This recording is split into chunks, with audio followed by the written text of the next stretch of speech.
नमस्कार। आज हम एक ऐसी जबरदस्त कहानी की गहराई में उतरने वाले हैं जो सिर्फ क्राइम या एक्शन के बारे में नहीं है, बल्कि एम्बिशन और बिल्कुल शून्य से अपनी खुद की एक अकाट्य पहचान बनाने के बारे में है। ये सफर है एक आम दिहाड़ी मजदूर के एक विशाल एम्पायर और एक खौफनाक पावर ब्रांड में तब्दील होने का। तो चलिए बिना किसी देरी के इस मास्टर क्लास को डिकोड करते हैं। पुष्पा नाम सुन के फ्लावर समझे क्या? फायर है। सच कहें तो ये सिर्फ एक फेमस डायलॉग नहीं है, ये इस पूरी कहानी का डीएनए है। ये एक छोटी सी लाइन बिल्कुल शीशे की तरह साफ कर देती है कि यहाँ ईगो, आत्मविश्वास और कुछ कर गुजरने की आग किस लेवल पर है। यही आग आगे चलकर पूरे सिस्टम को जलाकर रख देने वाली है। कहानी की शुरुआत होती है एकदम जीरो से, सोसाइटी के उस हिस्से से जिसे लोग ध्यान से देखना भी पसंद नहीं करते, एक बेनाम मजदूर की दुनिया से। और इस आम से दिखने वाले मजदूर के आसपास जो खेल चल रहा है वो बिल्कुल आम नहीं है। हम बात कर रहे हैं लाल चंदन यानी रेड सैंडलवुड। ये कोई ऐसी लकड़ी नहीं जो कहीं भी मिल जाए, ये बेहद दुर्लभ है और सिर्फ कुछ खास घने जंगलों में उगती है।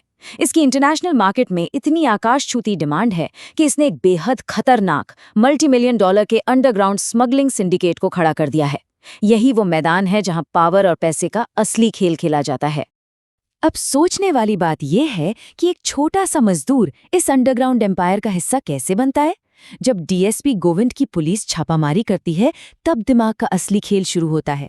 पकड़ी गई लकड़ी को चतुराई से छुपाना एक बात थी, लेकिन सबसे बड़ा मास्टर स्ट्रोक था इनाम के नकद पैसे ठुकरा देना। उसने पैसे नहीं बल्कि बिजनेस में सीधे 4% की पार्टनरशिप मांग ली। एक ही चाल में यूज एंड थ्रो मजदूर बन गया बिजनेस का पार्टनर। कमाल का दिमाग है ना? लेकिन पार्टनर बनने का मतलब ये थोड़ी है कि रास्ता आसान हो गया। अब सामना होता है टॉप लेवल के खिलाड़ियों से और इस सिंडिकेट के पदानुक्रम से। उस वक्त सबसे ताकतवर थी कोंडा रेड्डी गैंग, जो 3 भाइयों का एक गुट था। कोंडा रेड्डी, इनका एक हाथ वाला लीडर जो खतरनाक है और बदले की आग में जलता है। दूसरा है जक्का रेड्डी, गैंग का दिमाग और अकाउंटेंट जो सारे हिसाब किताब को कस कर रखता है। लेकिन तीसरा भाई जॉली रेड्डी, ये इस पूरे एम्पायर की सबसे बड़ी कमजोरी है। लापरवाह, ध्यान भटकने वाला और एक बिजनेस के लिए सबसे बड़ा जोखिम। और ये जोखिम तब भारी पड़ता है जब इसी जॉली रेड्डी की बेवकूफ़ी के कारण तकरीबन 250 करोड़ रुपए का माल पकड़े जाने की कगार पर आ जाता है। 250 करोड़! ऐसे नाजुक वक्त में दिमाग का वही मैजिक फिर काम आता है। माल से भरी ट्रक को नदी में बहा देना और पुलिस को पूरी तरह अंधेरे में रखना। इस घटना ने पूरे गैंग को ये मानने पर मजबूर कर दिया कि इस नए खिलाड़ी के दिमाग के बिना उनका धंधा एक कदम नहीं चल सकता। एक्शन और स्ट्रैटेजी तो हो गई, लेकिन अब कहानी के सबसे सेंसिटिव और इमोशनल हिस्से पर आते हैं, जो इस पूरे जुनून का असली इंजन है। इस सख्त चेहरे के ठीक नीचे एक गहरा जख्म है। पिता का नाम मुलेटी था, पर एक परिवार का दर्जा कभी नहीं मिला। नाजायज जन्म के नाम पर समाज में लगातार जलील होना पड़ता है। और दर्द तब और बढ़ जाता है जब श्रीवल्ली के साथ जिंदगी शुरू करने के सपने को सौतेला भाई आकर सबके सामने कुचल देता है। एक खानदानी नाम ना होने की कीमत प्यार और इज्जत दोनों गवा कर चुकानी पड़ती है। लेकिन यही वो टर्निंग पॉइंट है।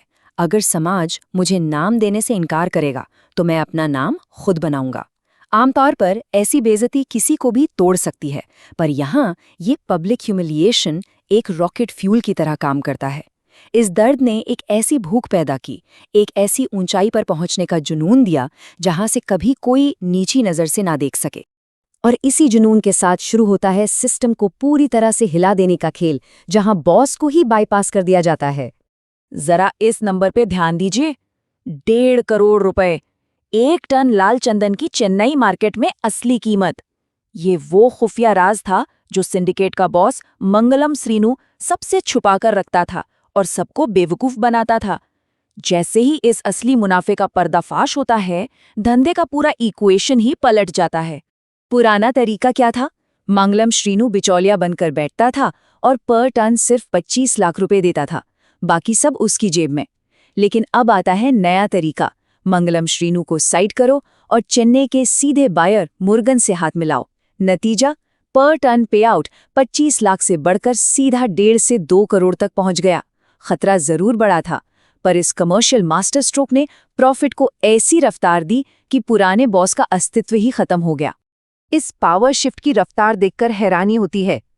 पहले 2 महीने में मजदूरी से 4% पार्टनरशिप, तीसरे महीने में मंगलम श्रीनु के छुपे हुए प्रॉफिट का भंडाफोड़, चौथे महीने में चेन्नई की डायरेक्ट डील डन, और 5वें महीने तक इस नए बिजनेस मॉडल से प्रॉफिट इतना ज्यादा बढ़ गया कि सबने मिलकर सर्वसम्मति से नया सिंडिकेट बॉस चुन लिया। एक दिहाड़ी मजदूर से अनडिवाइडेड किंगपिन बनने तक का सफर सिर्फ 5 महीनों में। पैसा, पावर और पोजीशन सब हासिल हो गया, लेकिन सबसे बड़ी चुनौती अब आने वाली थी, अपनी खुद की परमानेंट पहचान, अपना ब्रांड बनाना। क्या होता है जब एक ना रुकने वाली ताकत एक ऐसी अथॉरिटी से टकराती है जो किसी की नहीं सुनती? जैसे ही पावर के बिल्कुल टॉप पर कदम रखा जाता है, ठीक उसी वक्त कहानी में एक बेहद खौफनाक और जिद्दी पुलिस ऑफिसर की एंट्री होती है, एसपी भंवर सिंह शेखावत। और यहां से शुरू होता है सबसे बड़ा और सबसे पर्सनल टकराव। शेखावत आम पुलिस वालों की तरह पैसे या धंधे पर वार नहीं करता, वो सीधा उस दुखती रग पर हाथ रखता है। वो कहता है, तुम्हारे पास कोई लेबल नहीं है, पिता का नाम नहीं है, तुम्हारा कोई ब्रांड नहीं है। अपनी कड़ी पुलिस वर्दी और सिस्टम की ताकत का घमंड दिखाते हुए शेखावत बार बार यही याद दिलाता है कि सिस्टम की नज़रों में बिना किसी खानदान के तुम कुछ भी नहीं हो। जंगल में होने वाले उस फाइनल टकराव को जरा डीपली समझिए। ये सिर्फ 2 लोगों की लड़ाई नहीं है। एक तरफ है इंस्टीट्यूशनल पावर, शेखावत, जिसका सारा कॉन्फिडेंस, सारा रबाब उसकी वर्दी और सरकार की दी हुई पोस्ट पर टिका है। दूसरी तरफ है एक सेल्फ मेड ब्रांड, जिसकी पूरी ताकत उसके निडर होने और खुद के बनाए रुतबे में है। जंगल में जब ये आमने सामने होते हैं तो कपड़े उतरवा देने का वो सीन दरअसल पावर का सबसे गहरा और साइकोलॉजिकल रूप साबित करने का एक नायाबला तरीका था। उस पल में साबित हो गया कि एक असली ब्रांड कर्मों से और रुतबे से बनता है, सरकारी सिली हुई वर्दी से नहीं। बिना कपड़ों के भी लोग उतने ही डर रहे थे, उतनी ही इज्जत दे रहे थे। उस सेल्फ मेड ब्रांड का खौफ वैसे ही बरकरार था, लेकिन शेखावत, बिना वर्दी के उसकी हैसियत शून्य हो गई। जैसे ही उसकी यूनिफॉर्म उतरी, उसकी सारी अथॉरिटी रेत की तरह फिसल गई। संस्थागत ताकत कपड़ों की मोहताज निकली और निजी ब्रांड अटल रहा। और ये जबरदस्त क्लाइमैक्स एक आखिरी बहुत ही गहरे सवाल के साथ हमें छोड़ जाता है। एक सेल्फ मेड ब्रांड ने सिस्टम को झुका तो दिया, पर जब उस सिस्टम को, एक इंस्टीट्यूशनल ताकत को इतनी बुरी तरह से अपमानित और जलील किया जाए, तो क्या वो सेल्फ मेड ब्रांड उसके भयानक क्रोध से बच पाएगा? अब सामने सिर्फ एक पुलिस ऑफिसर नहीं, एक बेहद जख्मी अहंकार है। ये डाइसेक्शन हमें यही सिखाता है कि एम्बिशन और आत्मसम्मान का खेल कितना खतरनाक और लंबा हो सकता है। इस विश्लेषण में साथ बने रहने के लिए बहुत बहुत शुक्रिया।